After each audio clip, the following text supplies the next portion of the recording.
Hey guys, what's up and welcome back to my channel.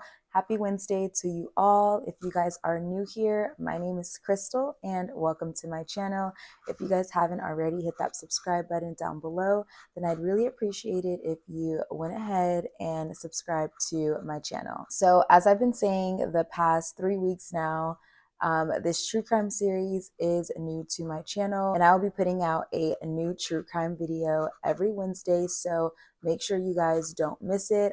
And in addition to putting out the true crime video on YouTube, I'm also putting out the audio version of the YouTube video on Apple Podcasts. So the link to each episode will always be down in the description below. So as you guys can see by today's title, today's story is going to be about the solved murders of Britney Cosby and Crystal Jackson.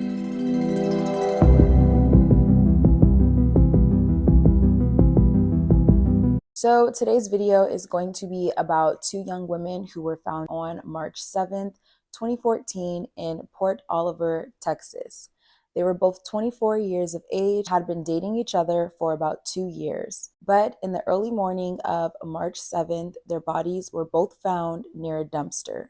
Detectives quickly discovered that not everyone in their life supported their relationship. Some people believed during that time that it was a hate crime, which we unfortunately see very often. Britney and Crystal both grew up in Texas. Britney has been raised mostly by her great-grandmother named Annie Lee Cosby. She was born to her parents, LaRonda McDonald and James Cosby. They had broken up when Britney was only 4 months old, and they then left Annie, which is her grandmother, to become her sole caretaker before Britney was even 1 year old. Crystal was born in Texas as well, being raised by her parents, Reverend Irvin and Marcy Jackson. Her father was a local minister in Texas as well. In 2012, Britney and Crystal met for the very first time.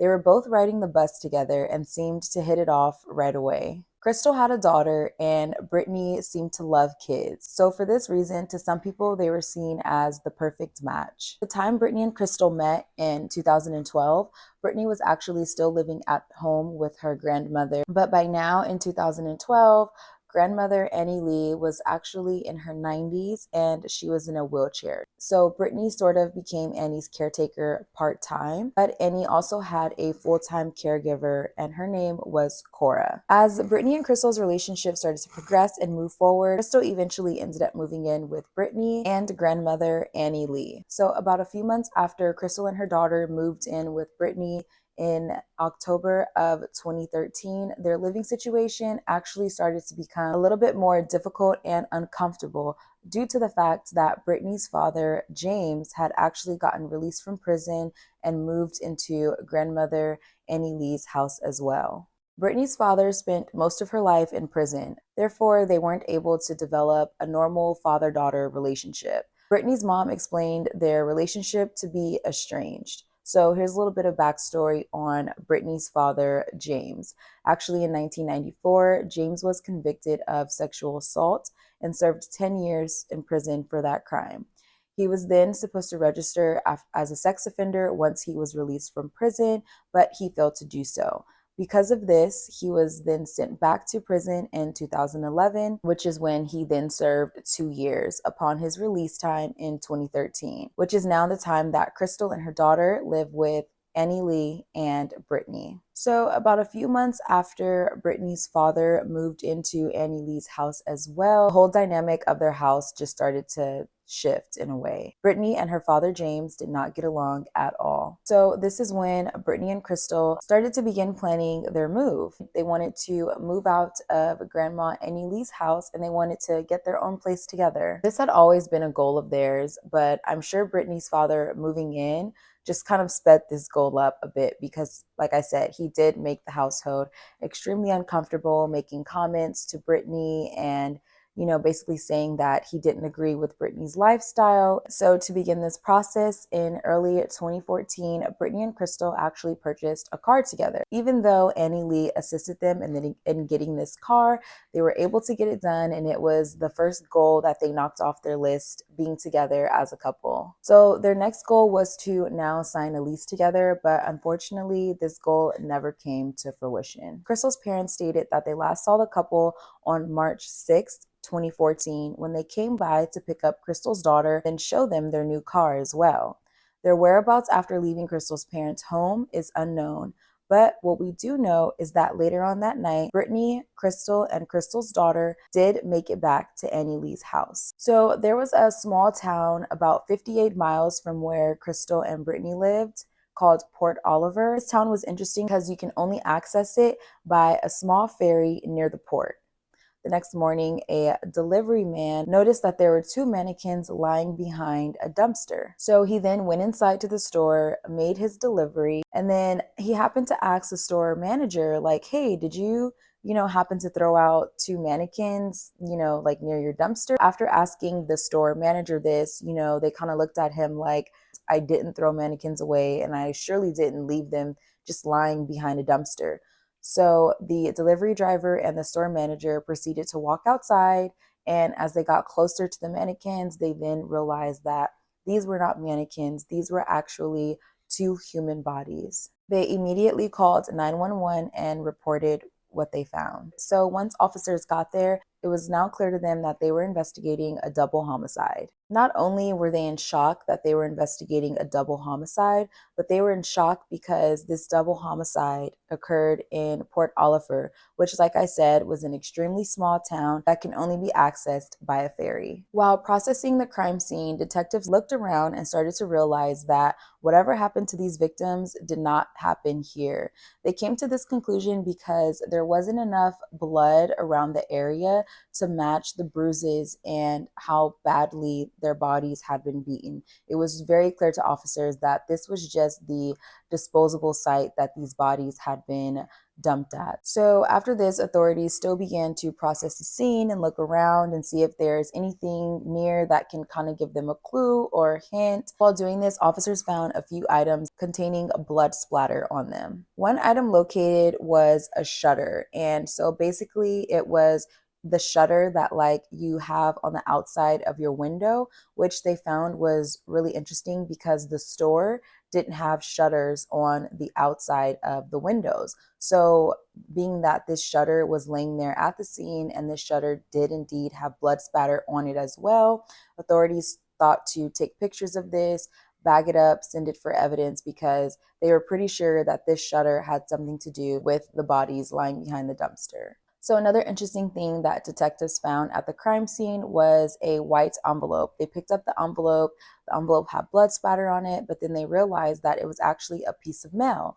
This piece of mail had a name and an address on it. And the name that was on this piece of mail was Britney Cosby. So officers then thought that one of these bodies most likely had to be Britney Cosby. So then officers decided their next moves were actually going to be going to the address that was on the envelope that they found at the crime scene. Once officers arrived at Britney Cosby's house, first thing officers immediately noticed arriving Britney's home was that the window shutter found at the crime scene was an exact match to the window shutters outside of Britney's home. Another interesting thing that officers noticed was that one shutter was missing. When officers rang the doorbell, Grandma Annie Lee answered the door. And after speaking with her and surveillancing the home, they were certain that one of the bodies was indeed Britney by just looking at, pictures around the home. So then they proceeded to tell Annie the unfortunate news that her granddaughter had passed away. Hearing what happened to Britney just broke Annie Lee's heart. I mean, Annie Lee has been raising this girl since before she was even 1 year old, and she just watched her grow up. Britney's lived with her entire life from before age 1 to 24 years old. So Annie Lee was crushed, as I'm sure anybody's parent or grandparent would be. So once Grandma Annie Lee began to calm down, detectives sat her down, started to ask her questions about Britney. Detectives asked her when was the last time that she saw Britney. Annie Lee stated that the last time she saw her granddaughter and her girlfriend Crystal was the previous day. She thought that they had both left and went to work. Once Crystal's name was mentioned, authorities right away thought that they have now most likely identified their second victim as Crystal Jackson. So while detectives were in the living room speaking to Annie Lee, James, Britney's father, walks through the door.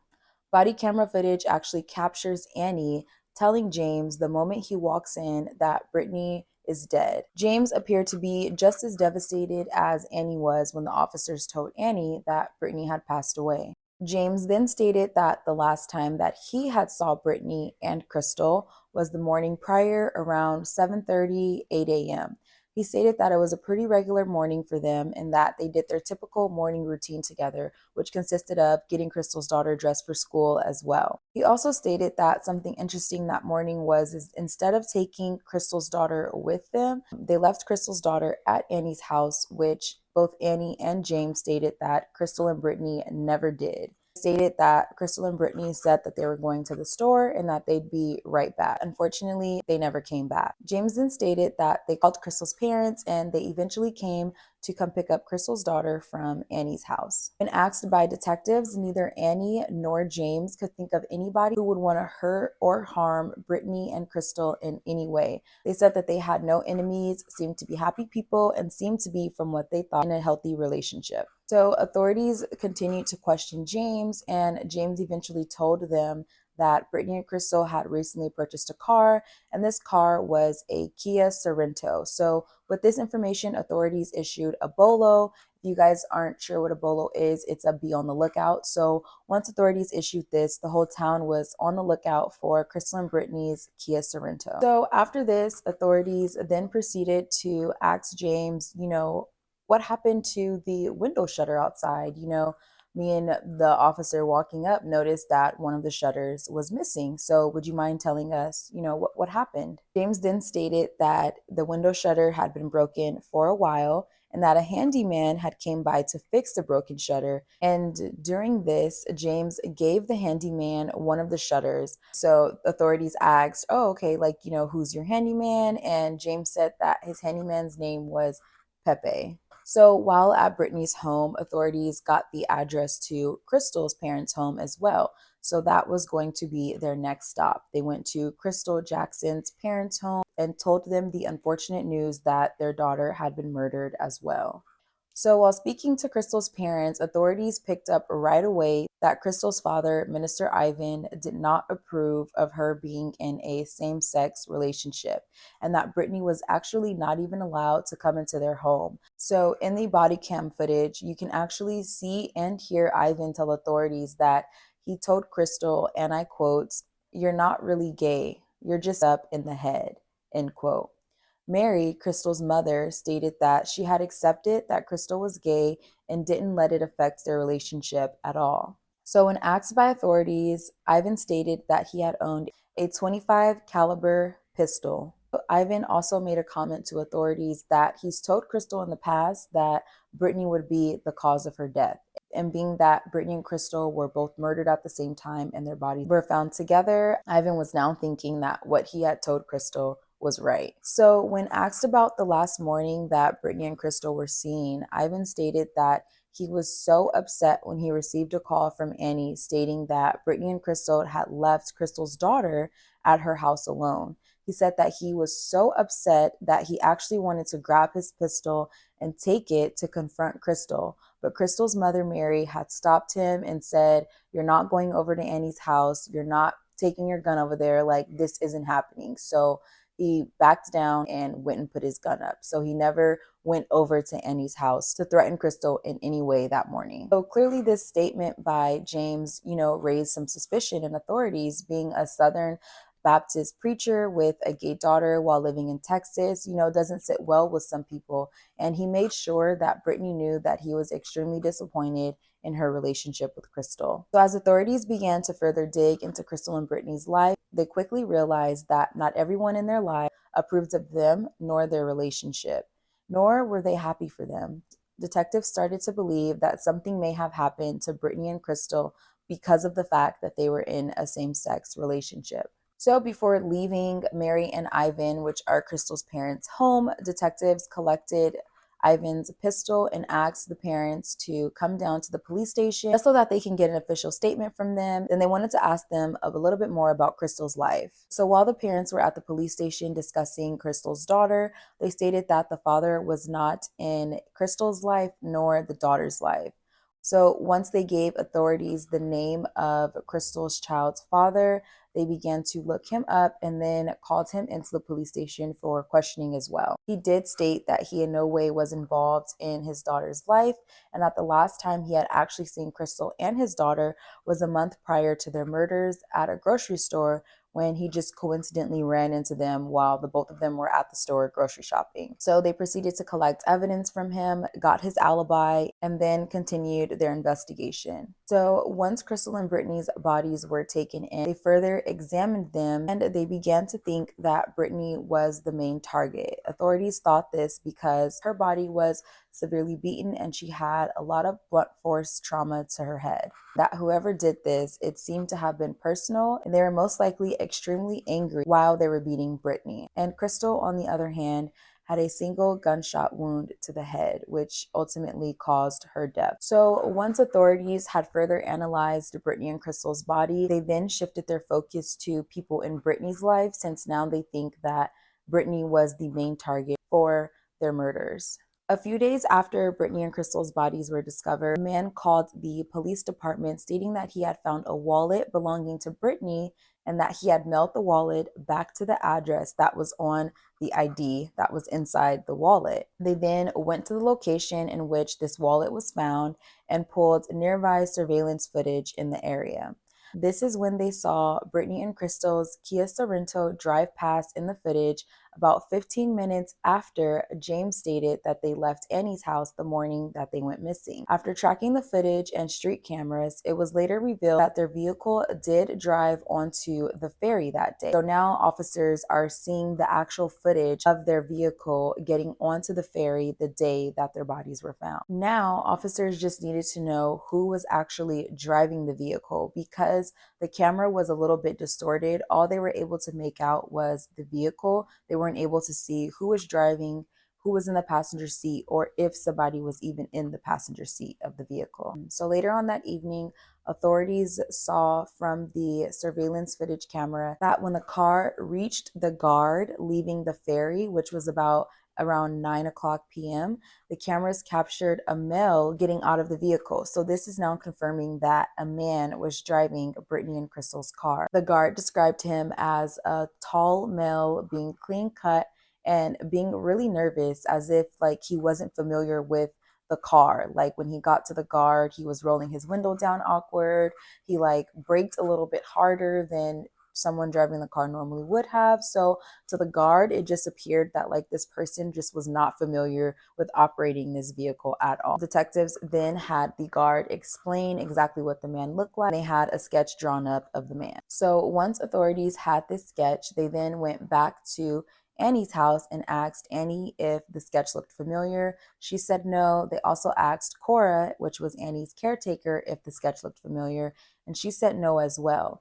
But when officers came back and asked her that, Cora said, this sketch doesn't look familiar, but I did notice something and I just wanted to show you guys and point it out. Cora, Annie's caretaker, then pointed out to the detectives that the floorboards near the garage were cleaned down, which was very unusual because they had never been cleaned before. And after further looking underneath the floorboards and around the area, they discovered drops of blood. So this is when authorities went to a judge to get a search warrant to execute on Annie Lee's home. While authorities waited for the search warrant to get executed, they received results from the bloody envelope that was found at the crime scene with Britney's name and home address on it. So interesting enough, fingerprint on the envelope turned out to belong to James, Britney's father. So I'm sure, as you guys can all imagine, this discovery just completely turned the entire case upside down, because as far as they knew, they thought Britney's father had no involvement. They thought he had an alibi. They weren't quite able to fully check his alibi out because he was alone. So by this time, their search warrant had been approved by the judge, and detectives found blood not only in the doorway, but near the garage, on clothes, on the carpet, and even on the couch. So once detectives sprayed this luminol in the room, it began to lit up.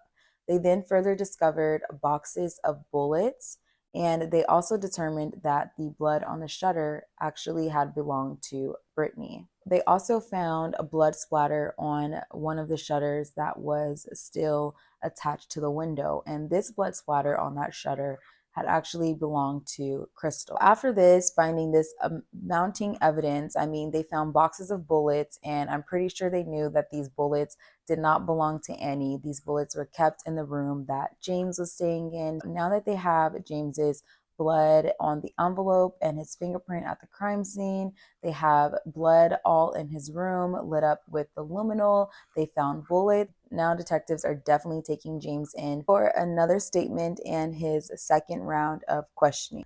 So even after confronting James with the mounting evidence that detectives had, James still continued to deny having any involvement with Britney and Crystal's murder.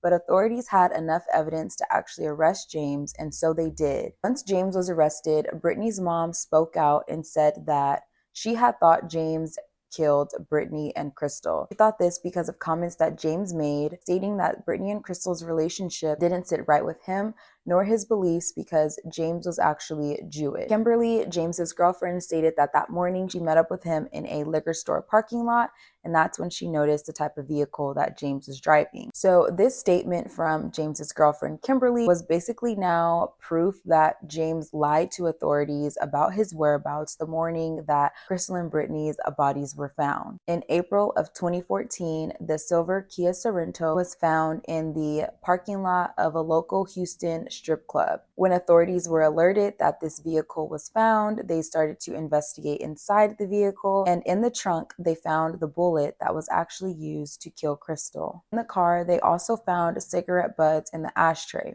Of course, they collected these cigarette butts for evidence, and sure enough, the evidence on the cigarette butts matched James's DNA. Authorities think that they now knew exactly what happened to Crystal and Britney the morning of their disappearance.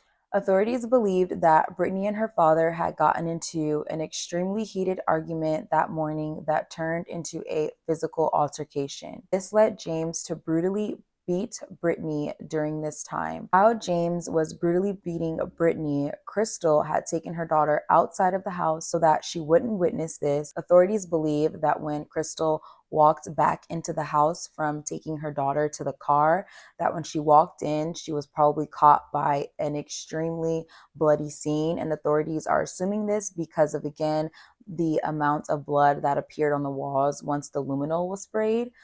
So they think that when Crystal walked in, she saw the amount of blood that was on the floor, on the walls, the amount of blood that was coming from Britney, and Crystal herself got scared. So she turned around and began to run back outside. So authorities then believe, as Crystal turned around and started running from the house in fear from her own life, that this is when James used his gun and shot Crystal one time in the head.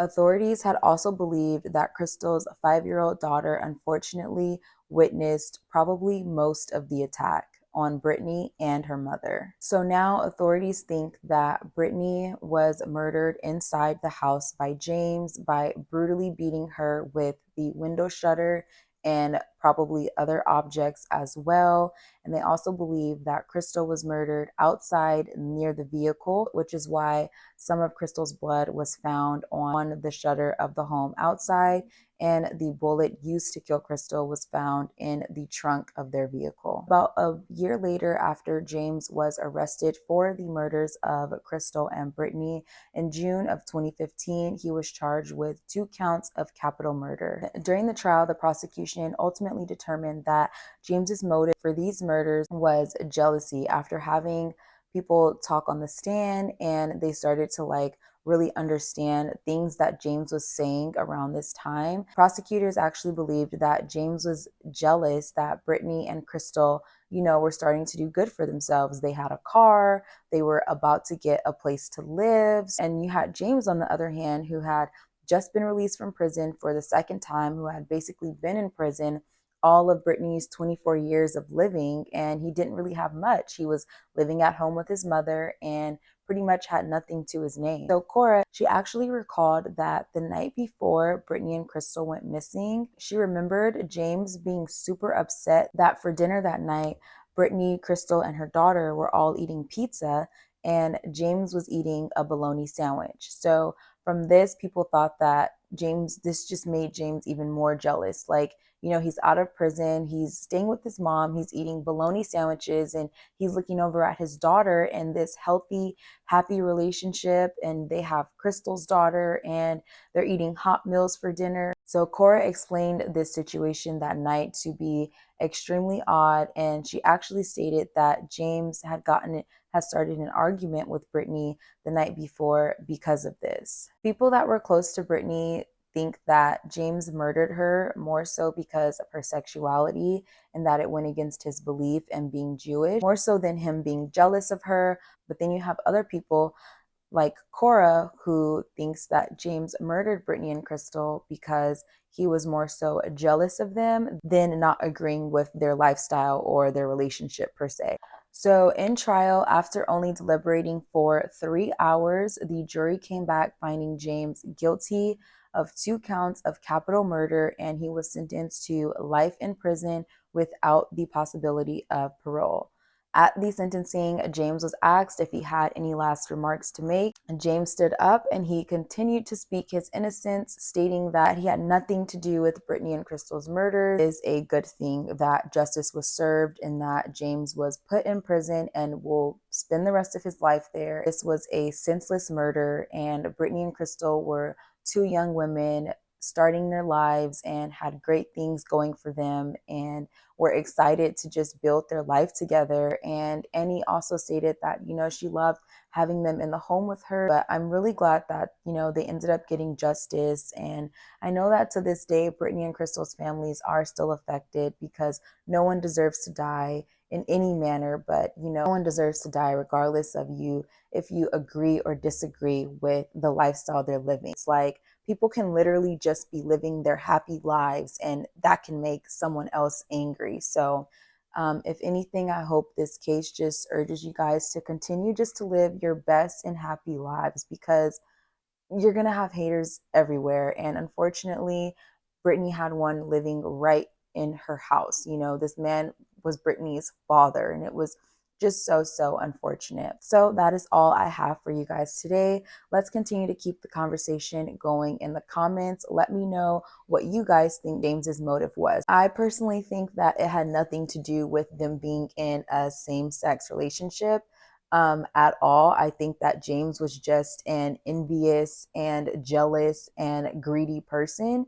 But that's just me. But like I said, let's keep the conversation going down below in the comments. Thank you guys for coming back to a new true crime video. I will catch you guys next Wednesday for another one. Stay safe out there.